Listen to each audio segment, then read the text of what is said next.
ಮಲೆನಾಡಿನ ದಟ್ಟಾರಣ್ಯದ ನಡುವೆ ಒಂದು ಹಳೆಯ ಮರವಿತ್ತು. ಆ ಮರವನ್ನು ಯಾರು ಕಡಿಯಲು ಹೋದರೂ ಅದು ವಿಚಿತ್ರವಾದ ಸಂಗೀತವನ್ನು ಹೊರಸೂಸುತ್ತಿತ್ತು. ಹಳ್ಳಿಯ ಜನರು ಆ ಮರವನ್ನು ಗಾಯಕ ಮರ ಎಂದು ಕರೆಯುತ್ತಿದ್ದರು. ಅಜ್ಜ, ಎಲ್ಲರೂ ಈ ಮರವನ್ನು ನೋಡಿ ಯಾಕೆ ಅಷ್ಟು ಗೌರವದಿಂದ ದೂರ ನಿಲ್ಲುತ್ತಾರೆ? ಇದು ಸಾಮಾನ್ಯ ಮರವಲ್ವಾ? ಅಲ್ಲ ಕಂದ, ಇದು ಸಾಮಾನ್ಯ ಮರವಲ್ಲ. ಈ ಮರಕ್ಕೆ ನಮ್ಮ ಮನಸ್ಸಿನ ಭಾವನೆಗಳನ್ನು ಅರಿತುಕೊಳ್ಳುವ ಶಕ್ತಿ ಇದೆ. ನಾವು ಲೋಭದಿಂದ ಬಂದರೆ ಇದು ಮೌನವಾಗುತ್ತದೆ, ಪ್ರೀತಿಯಿಂದ ಬಂದರೆ ಹಾಡುತ್ತದೆ. ಆರ್ಯನಿಗೆ ಕುತೂಹಲ ತಡೆಯಲಾಗಲಿಲ್ಲ. ಎಲ್ಲರೂ ಮಲಗಿದ್ದಾಗ ಅವನು ಒಂದು ಕೊಡಲಿಯೊಂದಿಗೆ ಮರದ ಬಳಿ ಹೋದನು.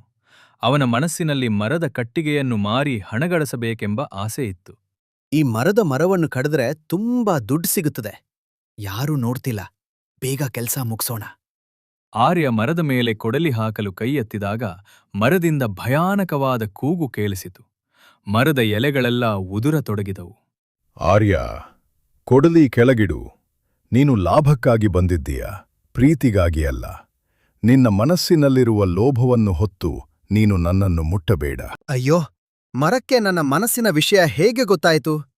ಕ್ಷಮಿಸಿ ಮರವೇ, ನನ್ನಲ್ಲಿನ ಹಣದ ಆಸೆಯು ನನ್ನನ್ನು ಕುರುಡನನ್ನಾಗಿ ಮಾಡ್ತು. ಆರ್ಯ ಕೂಡಲೇ ಕೊಡಲಿಯನ್ನು ಬಿಸಾಡಿದನು. ಅವನು ಮರದ ಬುಡದಲ್ಲಿ ಕುಳಿತು ಕ್ಷಮೆ ಯಾಚಿಸಿದನು. ಆ ಕ್ಷಣದಲ್ಲಿ ಮರವು ತನ್ನ ಮೌನವನ್ನು ಮುರಿದು ಒಂದು ಅತಿ ಮಧುರವಾದ ಕೊಳಲುವಾದನದಂತಹ ಸಂಗೀತವನ್ನ ಹೊರಸೂಸಿತು. ಆರ್ಯ ಸಂಜೆ ಅಜ್ಜನ ಜೊತೆ ಮತ್ತೆ ಆ ಮರ ಬಳಿ ಬಂದನು.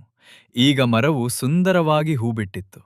ಅಜ್ಜ, ನೋಡಿದೆಯಾ ಆರ್ಯ, ಮರಕ್ಕೆ ಮಾತನಾಡುವ ಅಗತ್ಯವಿಲ್ಲ. ನಮ್ಮ ಉದ್ದೇಶ ಸತ್ಯವಾಗಿದ್ದರೆ ಪ್ರಕೃತಿಯೇ ನಮ್ಮೊಂದಿಗೆ ಮಾತನಾಡುತ್ತದೆ.